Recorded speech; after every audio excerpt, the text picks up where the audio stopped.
सोचिए एक 20 साल की स्टूडेंट अपने हॉस्टल रूम में पंखे से लटक कर, सीलिंग फैन से लटक कर डेड मिलती है।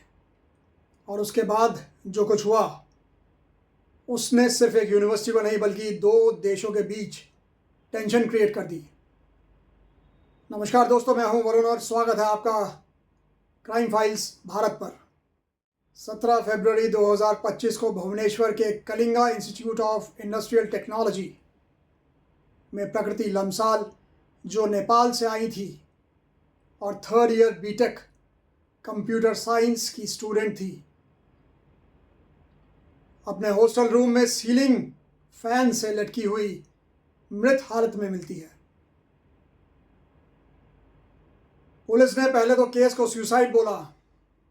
स्टूडेंट्स ने पुलिस का ये वर्जन सुनकर तुरंत प्रोटेस्ट स्टार्ट कर दिए और डिमांड किया कि पूरा सच सामने लाया जाए इस केस का। फिर एक ऑडियो क्लिप वायरल हुआ जिसमें एक लड़का जिसका नाम अद्विक श्रीवास्तव बताया गया, प्रकृति को वर्बली अब्यूज़ कर रहा था, प्रकृति से ज़बरदस्ती माफ़ी मंगवा रहा था, जबकि प्रकृति उस वक्त परेशान थी, रो रही थी फ़ोन पर। यह सुनकर सबके होश उड़ जाएंगे और किसी भी बाप को ये बर्दाश्त नहीं होगा कि उसकी बच्ची के साथ ये क्या हो रहा है। अद्विक भी KIIT में mechanical branch BTech second year का स्टूडेंट था।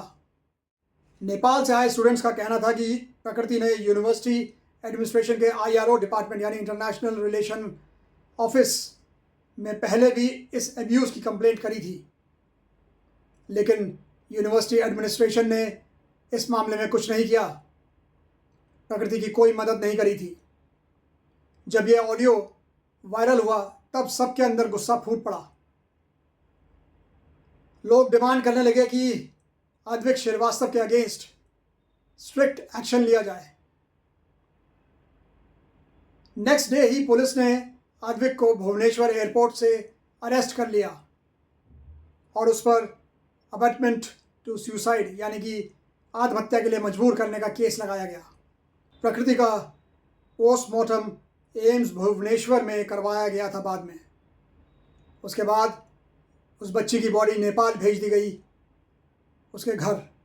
उसके पापा सुनील लम्साल ने कहा, मैं अपनी बेटी को पढ़ाने के लिए हिंदुस्तान की उड़ीसा यूनिवर्सिटी में KIIT यूनिवर्सिटी में लाया था और सोचा था कि वो सेफ रहेगी, अपना भविष्य बनाएगी यहाँ पर, लेकिन जो भी हुआ बिल्कुल भी उसकी उम्मीद नहीं थी, एक्सेप्टेबल नहीं है ये।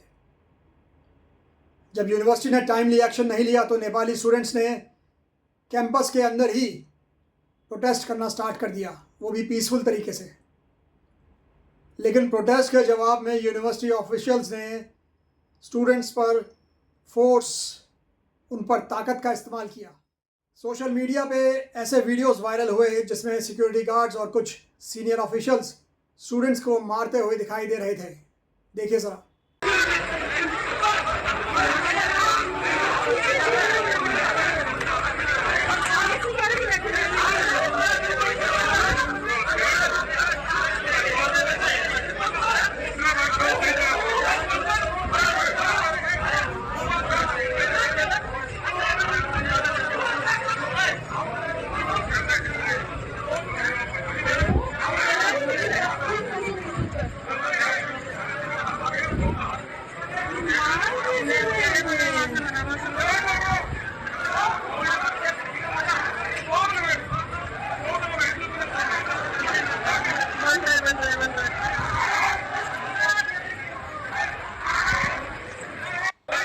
एक और वीडियो में ऑफिशियल्स नेपाल के अगेंस्ट डेरोगेटरी रिमार्क्स देते हैं, कमेंट्स करते हैं,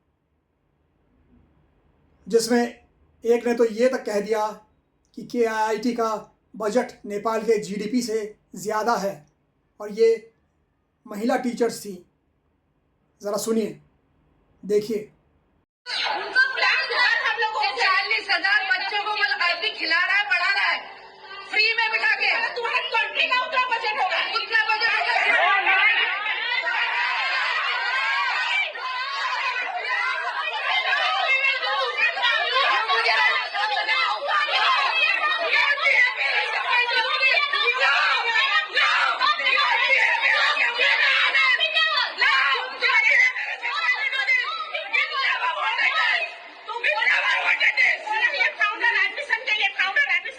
फिर जो हुआ उसने सबको चौंका कर रख दिया कि आईआईटी ने एक सर्कुलर निकाला जिसमें सब नेपाली स्टूडेंट्स को तुरंत कैंपस छोड़ने के लिए बोल दिया गया। यूनिवर्सिटी बसेस से उन्हें कटक रेलवे स्टेशन ड्रॉप कर दिया गया, भुवनेश्वर रेलवे स्टेशन ड्रॉप कर दिया गया। ना कोई प्रायर नोटिस, ना सपोर्ट सिस्टम। ये डिसीजन हर तरफ से क्रिटिसाइज हुआ। उड़ीसा सरकार ने भी इस पर ऑब्जेक्शन उठाया। यूनिवर्सिटी ने स्टेटमेंट दिया कि आईआईटी के दरवाजे बंद हैं सभी नेपाली इंटरनेशनल स्टूडेंट्स के लिए। सबको 17 फरवरी तक कैंपस खाली करने के लिए कहा गया।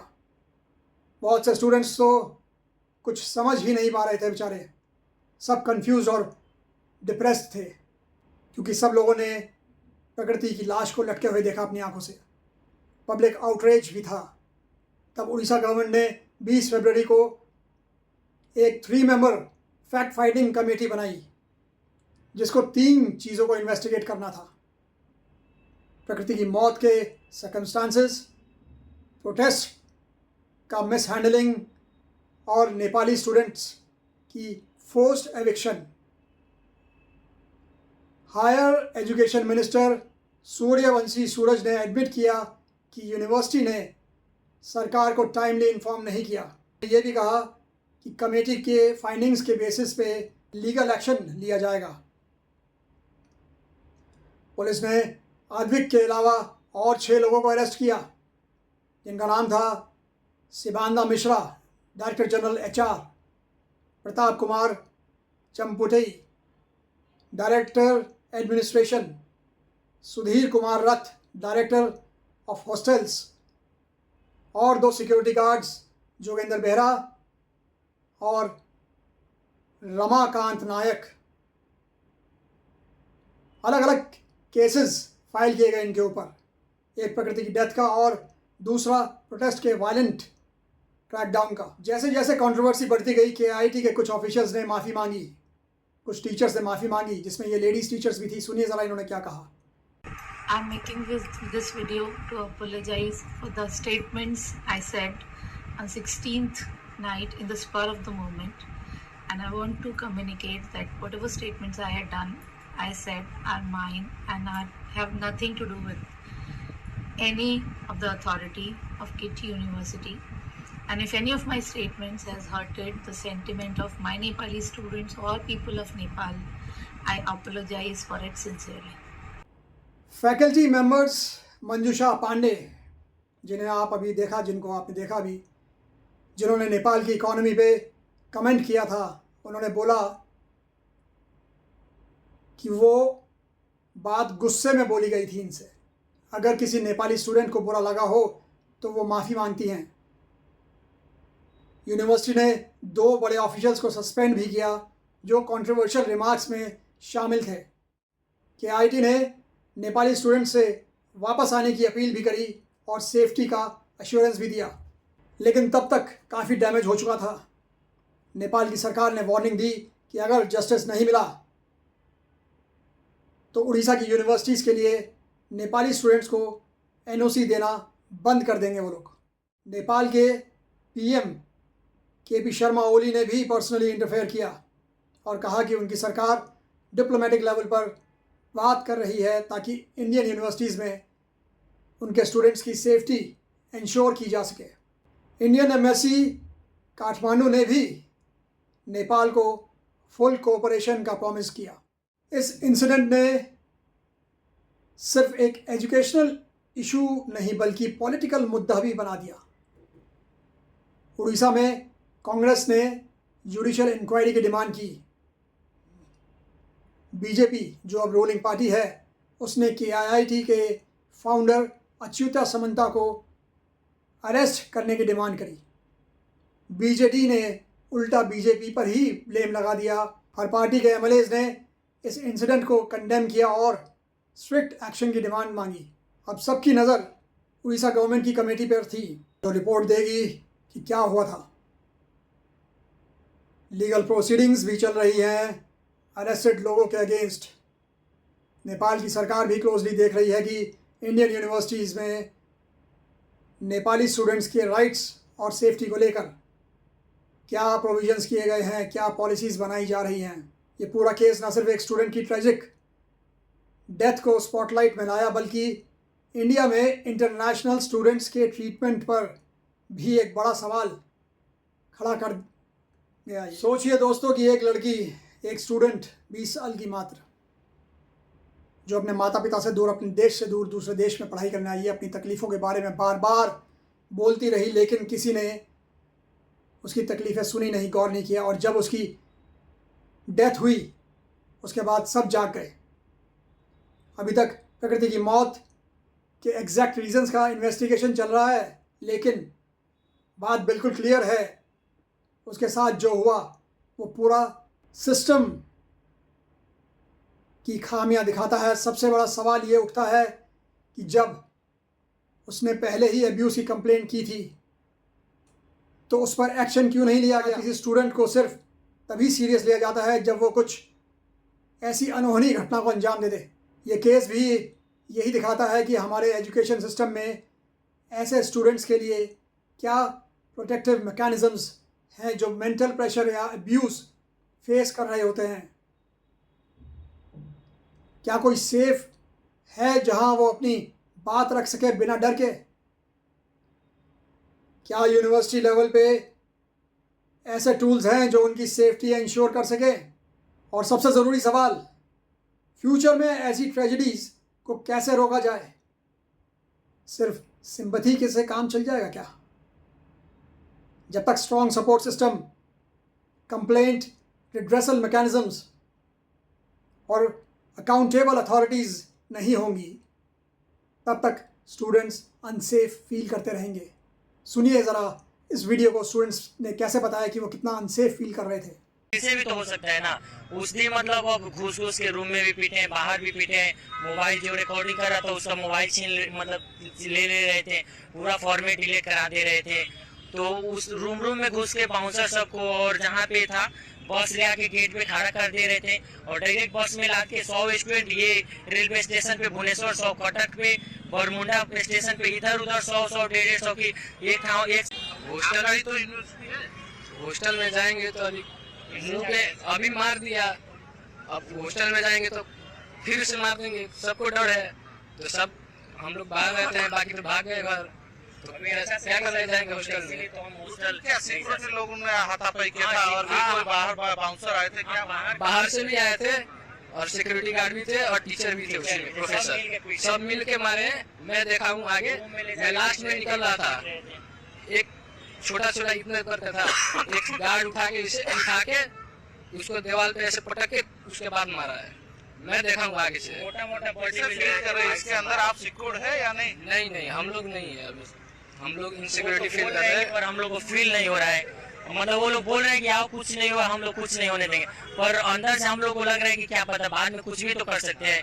उस दिन जब रूम में घुस के पीट सकते हैं, बोल रहे हैं 2 मिनट में रूम खाली करो, बस में डायरेक्ट जाओ, तो अभी भी तो कर सकते हैं ना।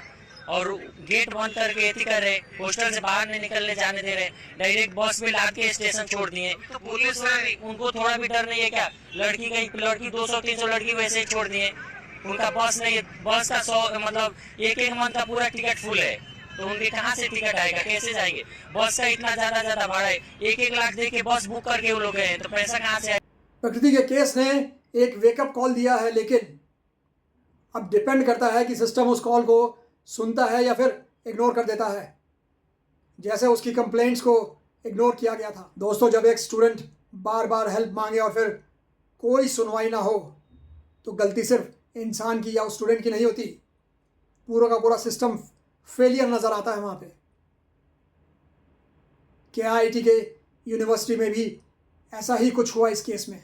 सबसे बड़ी दिक्कत तब आई इस केस में जब प्रकृति ने अपने इश्यूज़ के बारे में कंप्लेंट्स करी कंसर्न डिपार्टमेंट को जाकर, तब भी यूनिवर्सिटी ने उसे सीरियसली नहीं लिया, लेकिन उल्टा उनका एटीट्यूड ऐसा दिख रहा था कि कोई वो जिम्मेदारी ही नहीं लेना चाहते।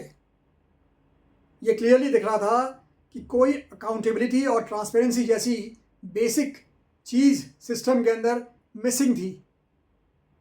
जब एडमिनिस्ट्रेशन स्टूडेंट के इश्यूज़ को प्रायोरिटी नहीं देता, तो स्टूडेंट्स का ट्रस्ट पूरी तरह से टूट जाता है। दूसरी बात, सपोर्ट सिस्टम का टोटल लैक था। ना प्रॉपर काउंसलिंग सर्विसेज थी, ना कोई रिलायबल हेल्पलाइन थी, और ना ही इफेक्टिव ग्रीवियंस रिड्रेसल मैकेनिज्म। अगर प्रकृति के पास कोई सेफ ऑप्शन होता इनमें से जहां पर वो जाकर अपनी प्रॉब्लम शेयर करती, तो शायद आज वो जिंदा होती इस दुनिया में, इतनी अकेली और हेल्पलेस ना फील कर पाती और इतना बड़ा स्टेप नहीं उठाती वो। फिर एक और प्रॉब्लम जो बहुत कॉमन है, यूनिवर्सिटीज़ अपनी इमेज बचाने के लिए लीपापोती करती हैं केसेस पर, इतनी बिजी रहती हैं कि स्टूडेंट्स की प्रॉब्लम्स को छुपाने लगती हैं। रेपुटेशन को प्रोटेक्ट करना स्टूडेंट की वेलबींग से ज़्यादा इम्पोर्टेंट बन जाता है इनके लिए। इस वजह से ये स्टूडेंट्स विक्टिम्स बन जाते हैं और इनकी आवाज़ दबा दी जाती है, उनके इश्यूज़ को सॉल्व नहीं किया जाता। Last but not least, private universities जैसे कि IIT का मेजर फोकस होता है इंटरनेशनल स्टूडेंट्स को एनरोल करवाना, स्पेशली अपने प्रॉफिट्स और रेवेन्यू के लिए। लेकिन जब पैसा कमाना प्रायोरिटी बन जाए और स्टूडेंट्स वेलफेयर को साइड में कर दिया जाए, दरकिनार कर दिया जाए, तब ऐसी ही सिचुएशंस बन जाती हैं, ऐसे ही अनफॉर्चुनेट इंसिडेंट्स होते हैं। प्रॉफिट ड्रिवन माइंडसेट एजुकेशन और स्टूडेंट सेफ्टी के बेसिक वैल्यूज़ को अंडरमाइन करता है। तो क्लियरली ये सिर्फ एक ट्रैजिक इंसिडेंट नहीं था,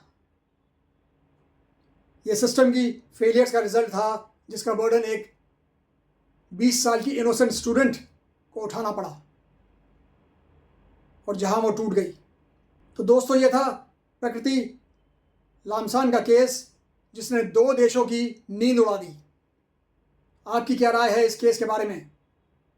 कमेंट करके ज़रूर बताइए। मेरे चैनल क्राइम फाइल्स भारत को लाइक, शेयर और सब्सक्राइब भी कर लीजिए, क्योंकि यहाँ आपको कोई फैंटेसी, कोई ड्रामा, कोई फिक्शन नहीं, बल्कि सच ही मिलेगा, सिर्फ सच। तो इजाज़त दीजिए, मुझे मिलता हूँ बहुत जल्द आपके लिए एक नए अपराध की कहानी को लेकर। तब तक अपना और अपने चाहने वालों का ख्याल रखिए, सुरक्षित रहिए, सतर्क रहिए। जय हिंद।